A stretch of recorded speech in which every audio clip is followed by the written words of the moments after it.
Welcome back to Build in El Salvador. We are a group of entrepreneurs building things down here, including what we're going to call today a startup society based off the principles of the network state by Balaji. I'm Jordan Herbs. And I am Michael Ruiz. And we are two entrepreneurs that uprooted our lives to come to El Salvador. That's right. Yeah. And so, one of the first things that we did when we got here is get together and try to figure out what we can build together, what we can create together, what kind of business opportunities exist over here, and how can we tap into that in order to provide value, specific value, utilizing and leveraging our unique skill sets we put together Sovereignty Studios, and we just started throwing ideas out there, figuring out the best way to go about generating revenue, because we still have to be sustainable. And moving to El Salvador, I think this is actually a great episode to tell a little bit of our story, because it was just over a year ago that Michael and I first met. Had a phone call. We talked for about, an hour or two that first time we met. And I guess you could say we came to the table together because of Bitcoin. But really, I think why you found me is because I was on that Bitcoin Rapid Fire podcast talking about how Bitcoin isn't all of sovereignty. It's just one small piece of it. And that was something on your mind at the time too. Like, all these Bitcoiners are missing the point, right? There's so much more to it. And at the time, I was just trying to lean into that because I was homesteading, trying to make content on YouTube about all of that, like growing food, having your own power, your own water source, like that aspect of sovereignty. So we connected there. And in that first phone call, we talked about a lot of these network state principles, about DAOs, about whatever we want to call it, like decentralizing a lot of people that want to do things and then unifying it together in a way where everyone wins as a collective. Yeah. I think that's originally what made me want to reach out, because, what I saw, especially in the Bitcoin ecosystem, is basically, people continuing to work their fiat jobs, not reorienting their lives in any way, shape, or form Right. to, to conform with the truth that has been revealed into them, that most of society is built on top of a scam. And so, their approach to salvation or escaping whatever destruction lies ahead from the fiat paradigm was to basically continue to work their fiat job, stack sats, and everything will be all right. Yeah. But I realized there's much more to being an empowered individual in this day and age. And it requires us to go within, to reflect, to work on ourselves, to build ourselves up, and to work with others in order to achieve a certain state of sovereignty. It goes far beyond just independence, right? It's becoming conscious and aware of the dependencies that we do have. And I believe as human beings, right, to live a completely independent and isolated life is not a fulfilling one. I think that there's something internal within us that wants us to connect with one another, work together, build together, thrive together.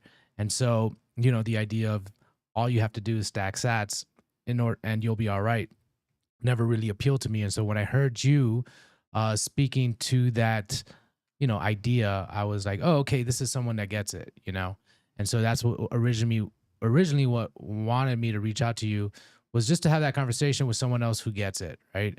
And it turns out that you and I, we had very compatible skill sets, right? You're the creator, and you're focused on marketing and building a business. I'm more, at that time I was coaching. I had a online cohort in which, we worked together to build up certain disciplines and work towards our goals. And so I saw it as, well, maybe not at the time, but it turned out and evolved to be a very, I think, symbiotic partnership that was forming. Yeah, I think we've learned a lot from each other. I did your cohort, you did mine. I learned a lot about setting goals and reading all the books in your program. I've read most of them. Yeah. Developing the sovereign mindset, right? Yeah. And so to fast forward, I think it's cool that we're here now building something together. And I think it's beyond you and me. It's about this, I don't even want to call it a vision. It's just about these principles. I mean, everyone has their own journey to sovereignty, and it looks different for every person. But I believe traveling towards sovereignty is kind of the meaning of life, right? It's like, how do we become better individuals? How do we become better in our relationships? How do we become better at providing value to people? How do we just become better human beings in all the different ways that manifests? And that's what this journey has showed me since, a little bit before we met, since I really started on it. Like, okay, well, what are all these things?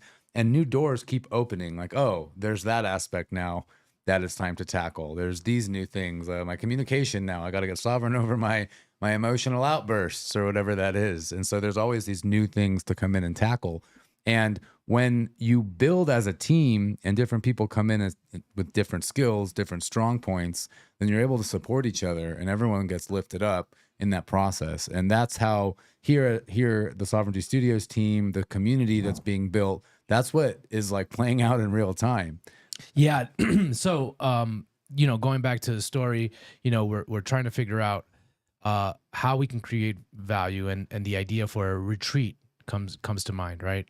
And I would say originally, yeah, there was some aspect of it being community oriented, right?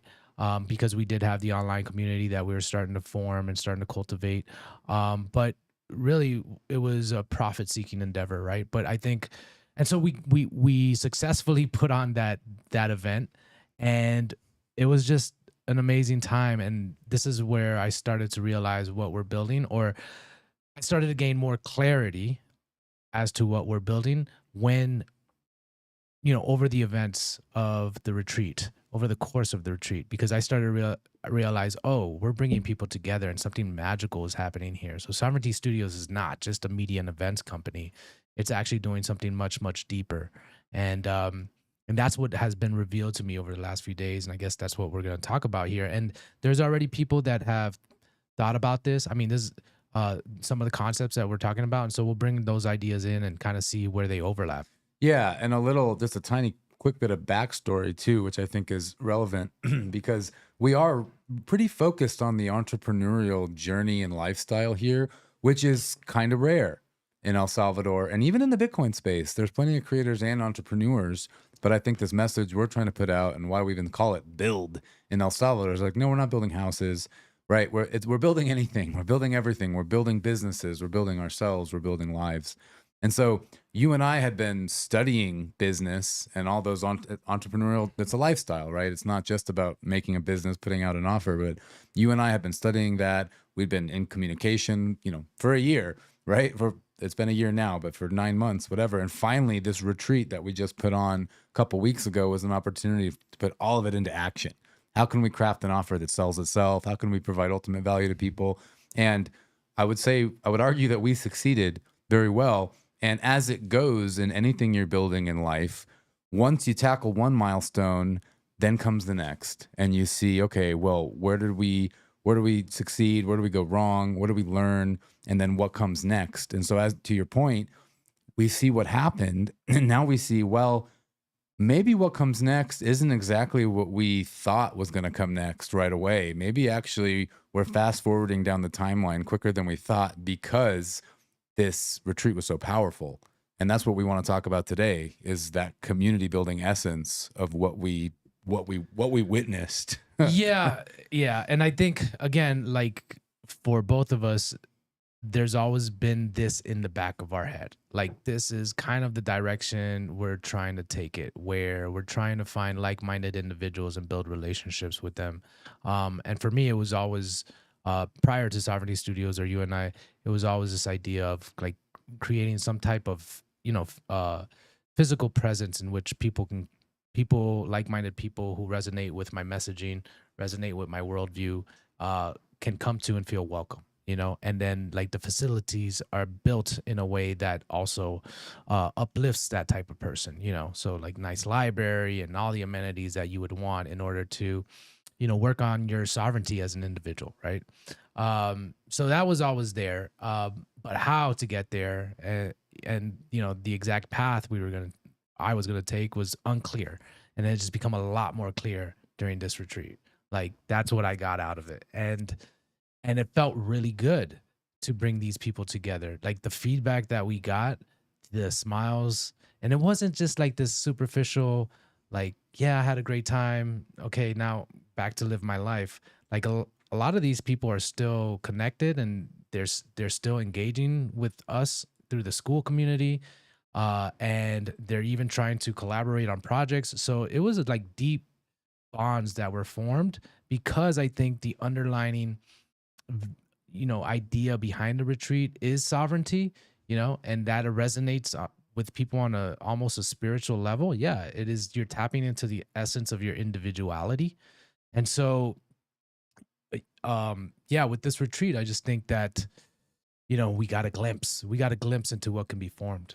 And yeah, the underlying need that we were meeting without even realizing we were meeting it or providing it Yes. was, sovereignty. Sure, we're called Sovereignty Studios, but also El Salvador represents that for people. Like Yeah. lots of people that are looking for a plan B or even a new plan A, like we Hmm. were.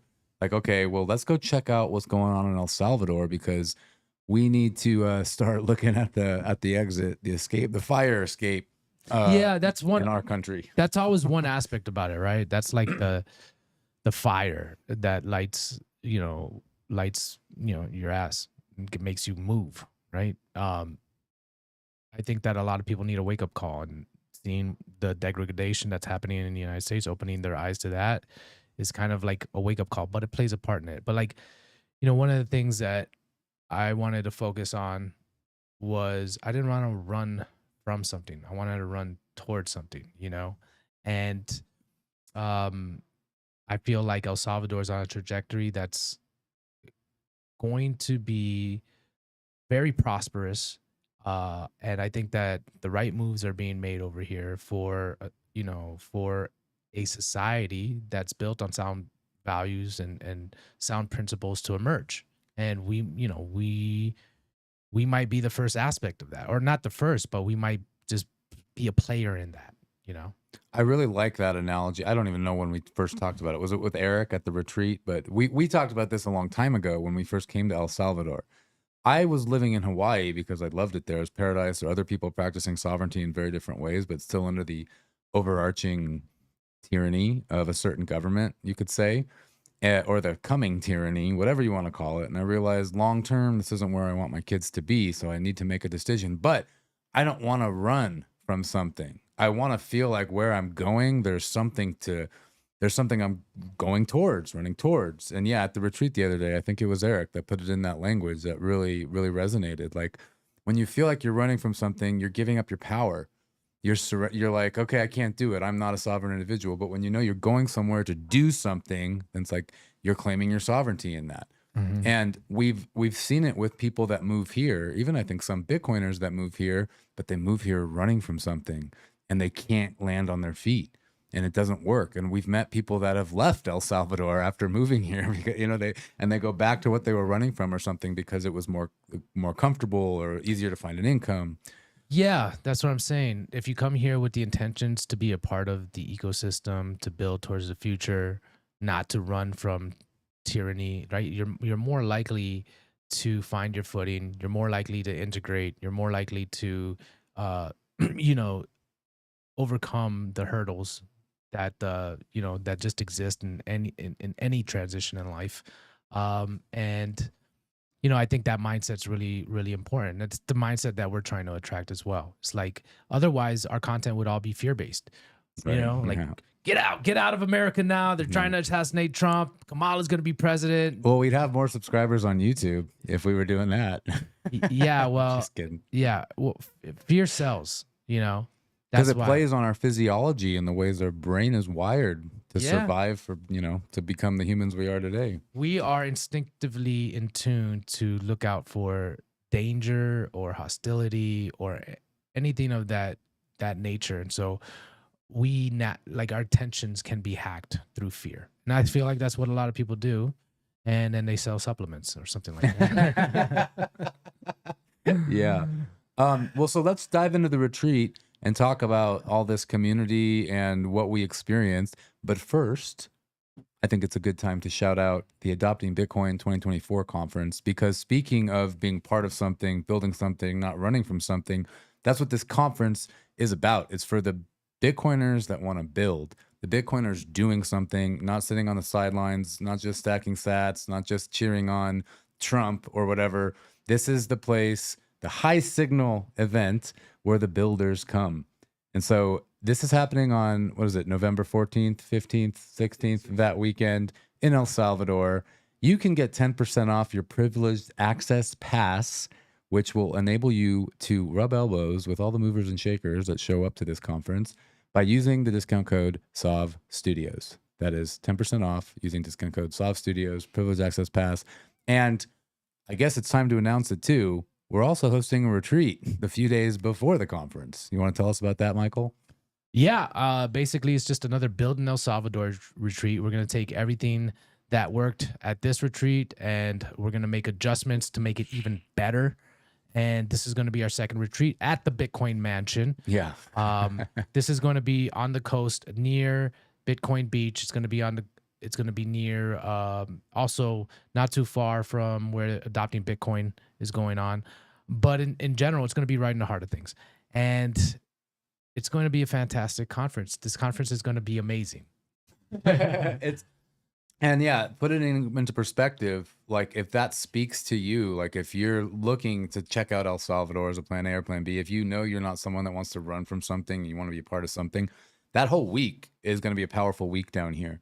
So we got our retreat. You can check out El Salvador. The conference is going to be amazing. Check out the conference, meet everyone there. And I believe there's going to be a pretty cool after party. And there's all these satellite events going on as well. So November is actually a kick-ass month to come check out El Salvador. Yeah, I mean that's where I was going to take the conversation to. Just like November is going to be insane over here. Yeah. Like I feel like it's starting to build up into an epic month for El Salvador.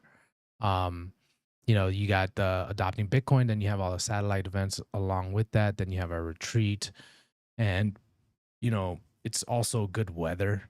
It's beautiful weather during that time. So yeah, if you're thinking about coming to El Salvador, our retreat is definitely something that you might want to check out.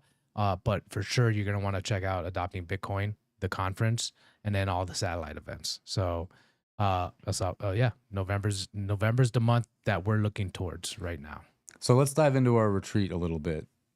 We put this together to introduce people to El Salvador. Like, hey, come check it out. Hear first person perspectives on what it's like to come here, to do things here, to build here, see what it's like. Come see some of the sites. We go on excursions, we talk, we invite our network to come mingle, meet people. And that was the intention. But what we didn't realize was that so many people that came were all looking to be a part of something bigger, to be part of a community of sovereign-minded individuals, and to essentially build out a tribe and cultivate something bigger than the individual, which is what we have been looking to do, but on a longer scale. And then we did this retreat and realized, oh, wait, this is right in front of us right now. It's not a year down the road. It's now. Yeah, it's pretty interesting. And that got me reading the Network State pretty much, not the next day, but as soon as I could, find the time to start my reading habit back up. Yeah, right. Because I wanted to gain some clarity as to what was happening, to put what we've learned into some type of framework. And holy cow, I mean, we'll go over this in a little while, but as far as like what we're doing, just organically, and what has been envisioned as a model to create like new societies around the world, I mean, it overlaps almost perfectly to what we're doing. Yeah, he was really prophetic with that book. I don't know when he wrote that. Do you know when it came out? Was it 2020, 2021? So to be fair to all the other great minds that have come before Sure. Balaji, this idea has been out for a while. And the first time I heard about it was from Doug Casey, who's like this famous gold bug, big time anarcho capitalist. Lots of wisdom, lots of insight. I learned a lot from Doug Casey. And he was talking about that idea because he was talking about it from a Neil Stevenson book. I think I forgot what the book was called, but it's a sci-fi book. And these sci-fi books are all kind of like written about like societies envisioned in the author's minds and how they might work, right? And he called them files. So these were basically tribes that connected online through Was shared. was it Snow Crash? No, it wasn't It Snow wasn't Crash. Snow Crash? No, no, it was There. I think it's called Diamond Age. Okay. Yeah, I think that might be the name of the book. But the point of the book is that, or the point of what I'm trying to convey that was illustrated in the book was that there are going to be these societies that form, these communities that form, but first online, and then they're going to come offline and they're going to manifest themselves in the physical world. And they're like basically a decentralized nation where these are people that operate on their own code, their own ethics, their own customs, their own rituals, and so forth. But there's no geographic region that binds them together. They're basically connected through an idea. I think Until they come into a geographical region, until they bring yes, it offline. yes, but even then, it's not confined to one area. Like these tribes can be spread out throughout the world, right? So basically, Mm. and they're bound. And this goes now. We're going into a network state where, yeah, you basically have these tribes connected through a shared set of values, customs, and so forth, but also through now an incentive model with cryptocurrency, right? Or with some type of incentive program that is generated by the tribe. And then they're also connected to each other through technological means. So communication channels, trade routes, all of this stuff. So you could basically have a nation that identifies as a tribe spread across the whole world, connected through cyberspace and meat space at the same time. Which you kind of have with Bitcoin. And in the Yes. book, he makes it clear that Bitcoin is not a network state, but in a lot of ways, it exemplifies these same ideas because you have Bitcoiners all over the world, same values, same whatever principles. And in some ways, El Salvador is becoming a place where people are starting to Yeah, come it's the into, first node. It's the first you know, Bitcoin node, right? If you know, and Eric Stacks said that Sovereignty Studios is a layer built upon Bitcoin, and I'm starting to see that. Like we're becoming our own little network built or protocol, so to say, social protocol built upon the Bitcoin network. yeah, like you wrote about it the other day, startup society. Yeah. Because really, when you have these networks that could eventually become a network state, there is an essence of entrepreneurship, building startups, because there needs to be revenue engines, there needs to be fuel to keep the thing moving. And then you unify all of that with the cryptographic token or whatever it might be to create that incentive. And then, boom, you have a society based off everyone trying to provide value, build things, sharing the same values. And as the network states gets into then from offline into, oh, excuse me, from online into offline. Mm-hmm. And then soon, who knows, maybe you're voting in your own government and rewriting the rules. Well, Rewriting yeah, the and we laws. talk about this too with the structure of how we want to do things here at Sovereignty Studios, and it's like, what's the governance structure? What's the what's the treasury? How is the treasury handled? How are projects decided upon? How is money allocated? All of this stuff is going to have to be worked out. But it's cool to know that the overarching idea has legs. Like it's been thought of. There's Yeah. a model for it. Now within Sovereignty Studios itself, we just have to figure out the details. And I'm really happy to take on that challenge because it's tons of fun. And like for us, I see our main revenue generation engine being, media and event services right now. So this is kind of the fuel that is going to ignite the Sovereignty Studios ecosystem or the Great Sovereign Society, right? Like maybe what we're building transcends just Sovereignty Studios, and we actually have to we create a society out of it. Like the society is the umbrella, and Sovereignty Studios just becomes one part of that umbrella. Yeah. And if we can speak to what we've been witnessing just with people coming to our meetups here, with people coming into school and saying, "Hey, I have this idea." Like Ben, for example, who, Bitcoin the musical, who wants to, make music about Bitcoin and bring that to the mainstream.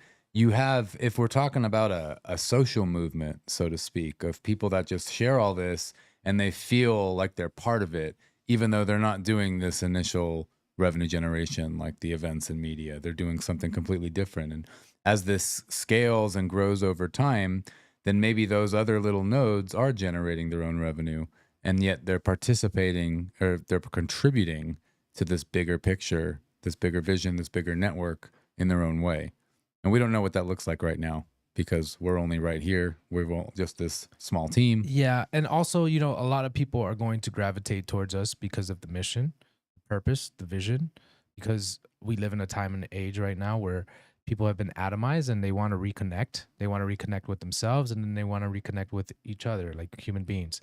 And so, you know, we have that going for us because overall what guides us is a bigger mission than making money, right?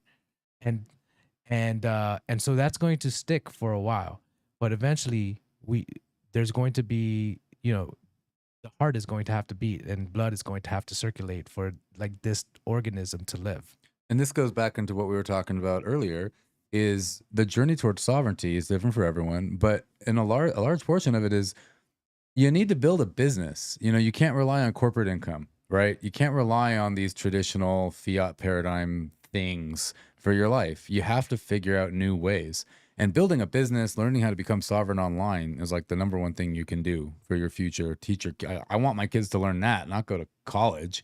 Learn to sell, learn to create content, learn to create offers. Or So whatever. It could also be in meat space too, right? Learn a trade, learn a craft, something like that. yeah, sure. It doesn't Yeah. have to be online. But point is that is a crucial element on the journey to sovereignty, and that's what Sovereignty Studios is really about. Like that internal journey, that internal process for people to take that journey, and then on top of it is this network state idea. And yeah, some people might not even not even know that they're going through that transformation with Sovereignty Studios. Like one of our vendors, right? Um, we we made a deal, and we fulfilled our end of the deal. We showed up with all these people, and he was really thankful. I mean, I don't know if I should say names, but he was really thankful. But I think it also revealed to him like how serious we take his business. Mm. And so maybe he should start stepping up to the plate and taking, his business as serious as we take it. It's because it's going to become a integral part in the success of our retreats, you know? And so you start thinking like of the possibilities that exist, when in partnership with people and the type of business that could come your way. It makes you start to have to reflect back and be like, how big do I want to grow? Because the opportunity is there for me. Like Sovereignty Studios is providing the opportunity for me. Mm-hmm. Does that make sense? Kind of, yeah. I think both of us have these ideas here that we need to flesh out the thoughts better to put language to it. But yeah, definitely. And so we have this external and internal component of what Sovereignty Studios is. And on the external, it's this network that could very well become a network state one day. Who knows? But the principles, the framework here is kind of cool to see that smarter people that have come before us have laid this out and Why go don't like, we? wait a minute, we're kind of on this path. Yeah, okay. Let's just run through it real quick. And this is for the sake of time, right? Why don't we run through the 7 Yeah. steps to becoming a network state? I got to open the book, but okay. So I'm gonna read from Balaji's. I can't say his name. If I'm, yeah. Anyways, a network state in 1,000 words. Let's just read this. Technology has allowed us to start new companies, new communities, and new currencies. But can we use it to create new cities or even new countries? And I would add to that even new societies. A key concept is to go cloud first and land last, but not land never. By starting with an online community and then materializing it into the physical world, we get there in 7 steps.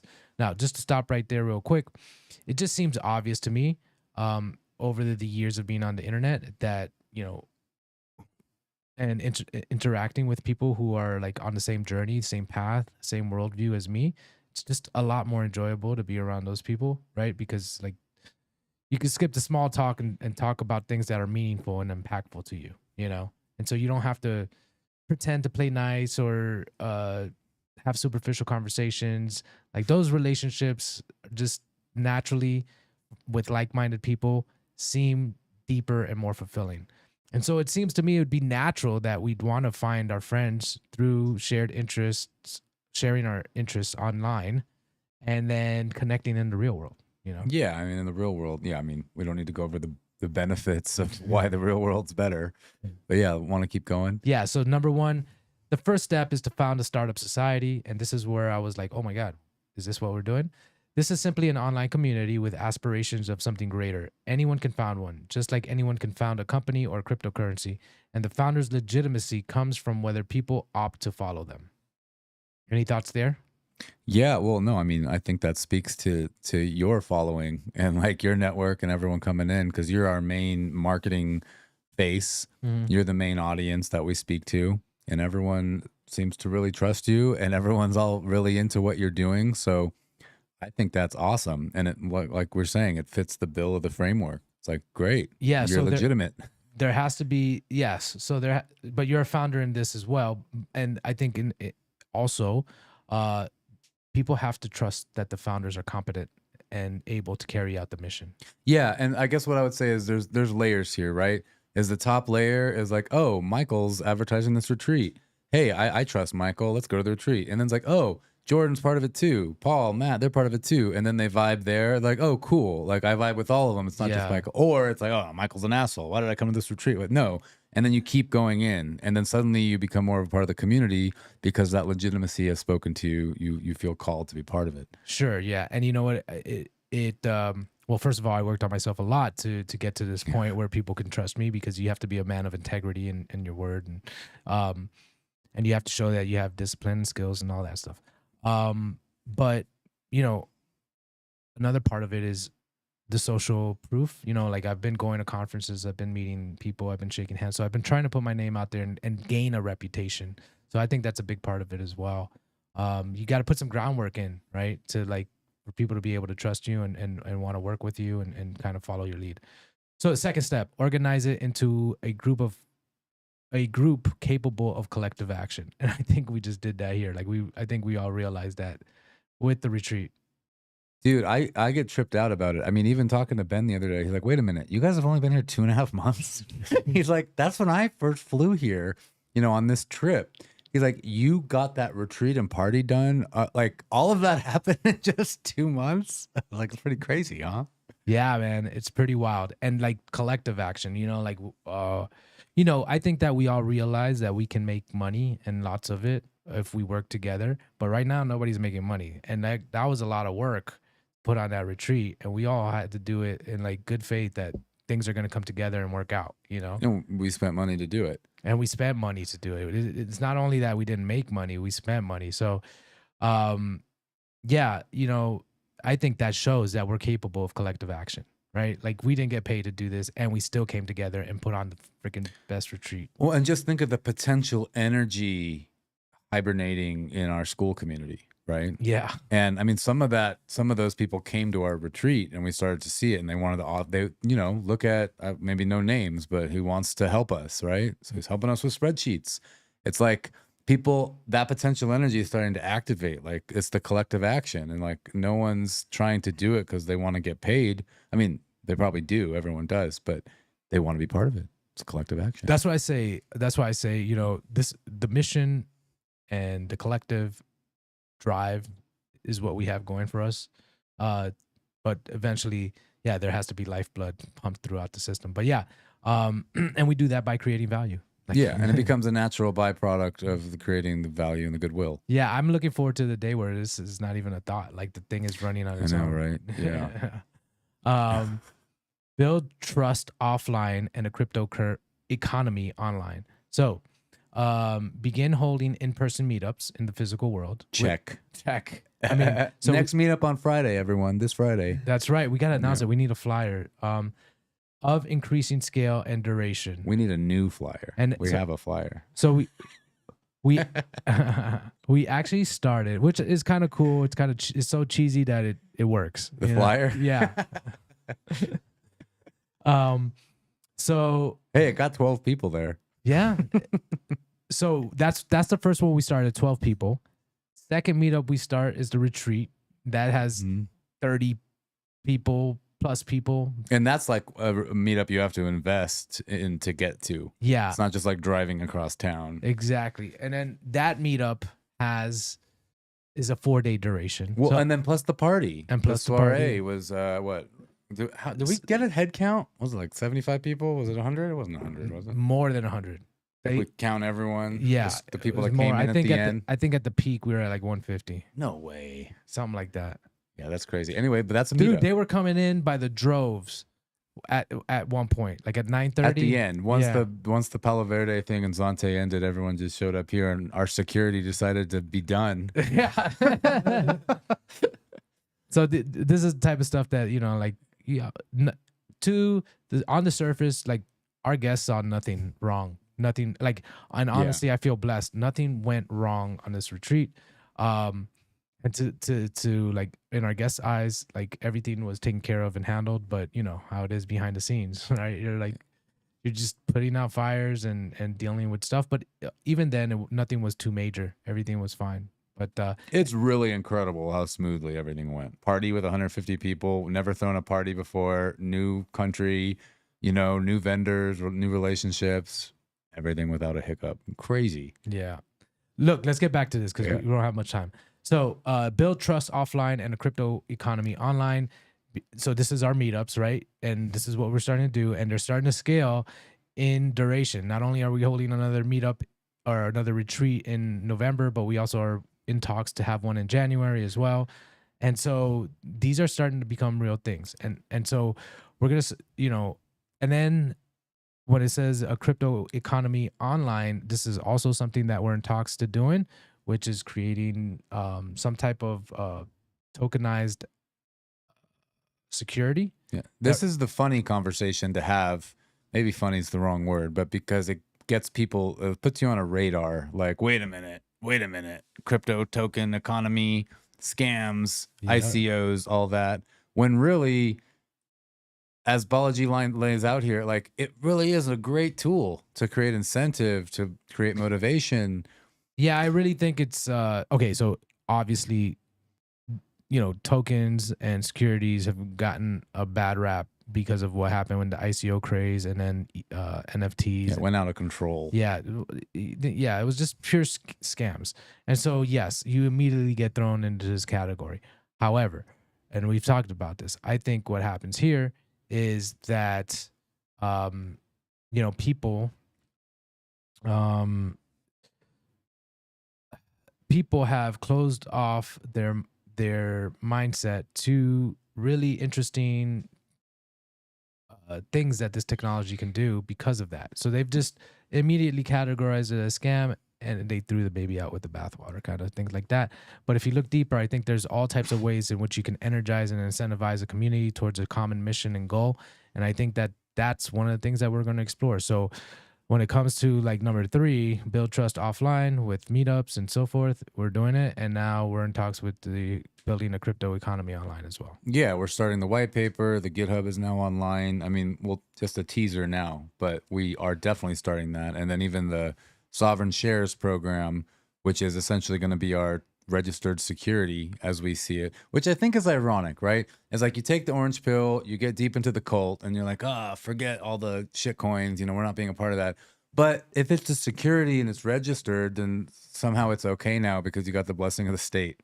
I was thinking about that the other day. It's kind of funny. It's kind of ironic where it's like, we were talking to Max about it, right? Where it's like, shit coins. But if it's registered security, it's okay. And El Salvador has a framework for that. And I don't disagree, but I do think it's funny though, because now we're going back to, we need the blessing of the state for it not to be a shitcoin. Like, Yeah, what happened to don't trust, verify? Okay, so that's not the way I see it. I don't think we need the blessing of the state to do this, but it's better to have the blessing of the state to do this. Well, and it's easier, it's smoother. Yeah. No, don't get me wrong. I just think the whole concept, I was just looking at it from a high level going, it's kind of ironic, right? Yeah. But so there's a lot that's going to be involved with making a tokenized security on based on sovereignty studios or the Great Sovereign Society. I don't know what to call it at this point. There needs to be more thinking. But the basic idea is that we create some type of incentive model that rewards Your work. participation and contribution to sovereignty studios or a Great Sovereign Society. And so that's the thing is the Great Sovereign Society. Is this our name for it now? This is the big vision. This is the Great Sovereign Society. I don't know why. No, but like it's a placeholder. So just to have this conversation, there's a Great Sovereign Society, but here's the thing that it's comprised pretty much of sovereignty studios right now. You know what I mean? Yeah. So it's like right now it's both one and the same, but eventually I could imagine like Ben, for instance, creating musicals or something like that under the banner of the Great Sovereign Society. Sure. Okay, cool. So then we go to number 4, which is crowdfund physical nodes. This is once sufficient trust has been built and funds have been accumulated, start crowdfunding apartments, houses, and even townhomes to bring digital citizens into the physical world within real co-living communities. Did you read this before we talked about it a couple weeks ago? Because that exact idea came up. No. I knew of the book. Maybe, who knows? But like I said, this is also in a sovereign individual. This is Right, this is also. I would say a lot of my ideas from this didn't come from the network state. Came from Doug Casey and how he talks about files from the Neil Stevenson book, Diamond Age. So that's where. But the Balaji is just defining it more definitively. Well, like you said, he's creating a framework for it. Yeah. And here's the crazy thing. So when it comes to number 4, that's what we're doing. Like we might have skipped the order, but 1 through 4 is done. It's pretty much checked Is off. number 4 the land? No, Start getting it's the land. crowdfund physical nodes. So basically, this is the first node. we're Right. living here on the street in Nuevo Cuscalan. We're basically crowdfunding this house. Not crowdfunding it, but we're paying for the house off the treasury, which once we generate revenue, pays for all the expenses, and so it's basically like And our Great Sovereign Society network is the purpose for the node here. yeah, Like we're here because we need a node. yes. So yeah, El Salvador becomes the first node of the Great Sovereign Society. But like since we're open sourcing this, and anyone can take what we're doing and fork and become affiliated with the Great Sovereign Society, right? We can have like a node somewhere else. So here, number 5, digitally connect physical communities. Link these physical nodes together into a network archipelago. So imagine we have the El Salvador, we have the Argentina Great Sovereign Society, right? In El Salvador, Argentina, Africa, Suriname. yeah, wherever, right? And all this, and so we somehow come together through online telecommunication technology, right? And we start creating a library of stuff, that is necessary for the functions of the Great Sovereign Society. Does this make sense? Yeah, totally. So we come together. So here it says, let me just finish this. Nodes of the network archipelago range from one-person apartments to in-person communities of arbitrary size. Physical access is granted by holding. Oh, see, look, now this is where like the stuff that is out of my comfort range starts to come in, which is like physical access is granted by holding a Web3 crypto passport and mixed reality. Yeah. This is where I'm like, okay, it's a little too specific. But and then number 6, conduct on-chain consensus or census. So I think that we haven't gotten here yet, but basically, one of the things that we want to do is build all of this on Bitcoin, make it transparent. And so one of the things you can do is know in real time how much money the Great Sovereign Society is bringing in, what its expenses are, and what it's distributing to its members. It's mind blowing, really. Like thinking about this in action in the real world and like real money being generated. Imagine, like, if you think about the, what is it called? The West Dutch Indies or whatever, the trading company, like back in the day, the first corporation, they had powers of governments in the Caribbean. Like, and they had India, they had the Caribbean, they had this power that spread out around the world, but it was still like a hierarchical corporation, blessed by this the monarchy. But imagine that kind of, I don't even want to call it power because it's not power in the same way. But imagine that just kind of presence all over the world with this shared goal, this shared Yeah, ethos. and I think the more that we define it, the more we're clear on the principles and the values and the mission and the direction in which the great sovereign society wants to take humanity, right? Uh, the greater the power becomes. Right, right. Yeah. And so it's interesting, and I think there's going to be a part, it's just like in Bitcoin, right? There's this threshold where once you get that engine running, past a certain point, it becomes a life of its own, And I think that that's going to be really interesting. I think in a lot of ways we're like humanity is rediscovering how to organize itself in the Mhm. digital age, with the tools that are at our disposal, and I think that what we're trying to do here is right on the cusp of that new, that this new paradigm, no new social paradigm that we're opening. Oh. Well, speaking of social paradigms, I got to go meet my residency lawyer to take care of this social paradigm. And I'm going to have to say goodbye. This was a great episode. If you want to keep going. No, I don't. I think that was perfect. I think that's a good scratching the surface of this. I think there's going to be much more. We've been so busy that we haven't been able to read or listen to anything that can, create some depth to our thoughts or to our intuition. And so I think, now I'm starting to take the time to read more and to piece the puzzle together. There you go. And so maybe the next one, not the next podcast, but maybe the podcast down the line a month from now, we'll have much more clarity and be able to articulate some of this stuff a lot more concisely. Yeah, definitely. Well, thanks for joining us, everyone. Don't forget to check out Adopting Bitcoin 2024. Use discount code SOV Studios on your Privilege Access Pass. And we'll be announcing the retreat soon. So keep your ears and eyes open. All right. Take care, guys. See ya. Peace.